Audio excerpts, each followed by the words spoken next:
Bang Craig Sayo nga pala, MC name, The Woo. Represent Bataan and sa Australia, Cooper's Plains. Ako nga po pala si Augustine Rib, Repen Pangasinan, tsaka Gold Coast dito sa Australia. Matagal na kasi ako nakikinig kay Pop Smoke, tapos may kanta siyang palagi niyang sinasabi na woo o like. Tapos favorite color din, red, tapos palagi nilang sinasabi yung sa woo. And then sa Kapampangan, which is like isa sa sa tawag dito, isa sa lingwahe ko.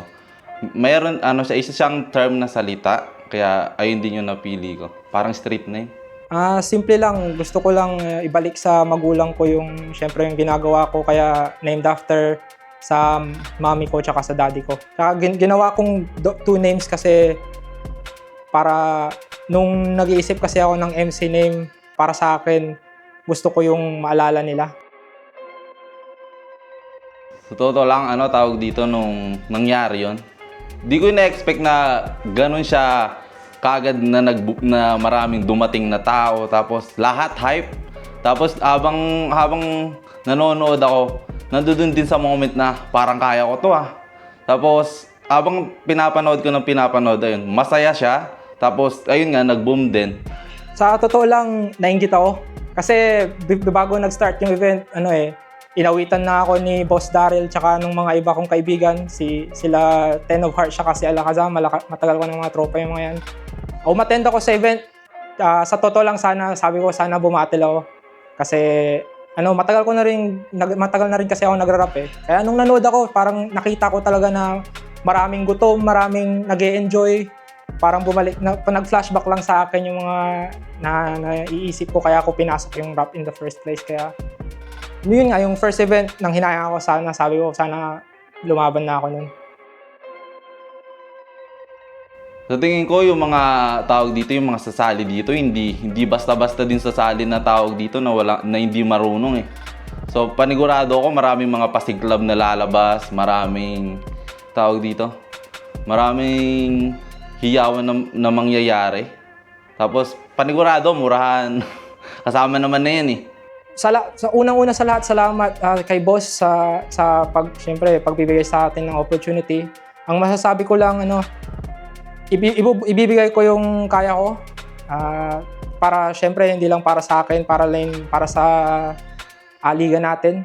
Kaya tsaka syempre respeto rin sa katapat ko, kasi alam ko 6 weeks yung binigay na oras.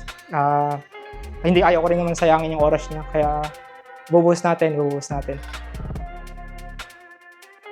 Gusto ko lang sabihin sa inyo na mag-enjoy kayo, tapos palaging nyo ire-respeto yung MC, kasi hindi basta-basta mag-prep tsaka hindi ito madali. Like ako na nagsasabi sa iyo, kaya mas na-appreciate ko ngayon yung mga lumalaban sa Pilipinas na gumagawa nito. Kaya ayun lang, respeto lang. Sa mga manonood ng live sa event natin, sana ma-inspirean kayo na gawin yung mga gusto nyong gawin. Baka sakali next event, nandun na rin kayo. Tsaka at the same time, enjoy lang yung event.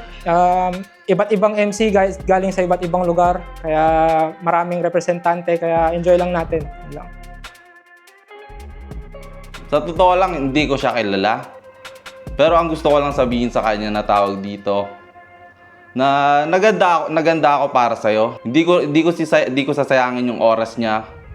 Balagbagan to, panigurado. Kasi debut battle namin to, tapos nung napanood namin yung unang battle, parang in some ways nagka-experience kami kung paano yung magiging setup at saka yung paano gawin, tapos yung mga hindi pwedeng gawin, hindi dapat gawin. Sa totoo lang, hindi ko siya masyadong kilala. First time ko siyang ma-meet ngayong gabi.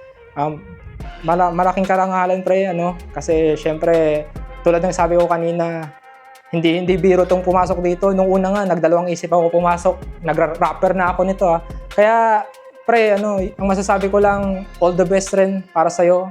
Tulad ng sabi ko kanina, ibubuhos ko. Sana ganun rin sa'yo. At sana, walang samaan ng loob. Bale, maibuhos lang natin yung mga prepare natin. Yun lang. Sa totoo lang. Kay Ten, nung naglaban sila, parang sabi ko kung lalaban ako, ito yung gusto kong katapat. Parang in some way, siya isa sa mga nagbigay ng ng motivation din sa akin na bakit hindi subukan. Tapos salamat din sa kay Connor, sa boss ko na tinanong ko, tsaka kay Andy na bakit hindi subukan. Tapos nagtry ako mag-spit sa kanila and isa rin sila sa mga inspirasyon ko para sumali dito.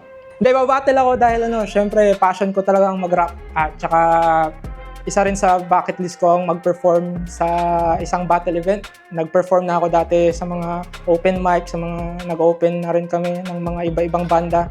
Ito pa lang hindi ko nagagawa.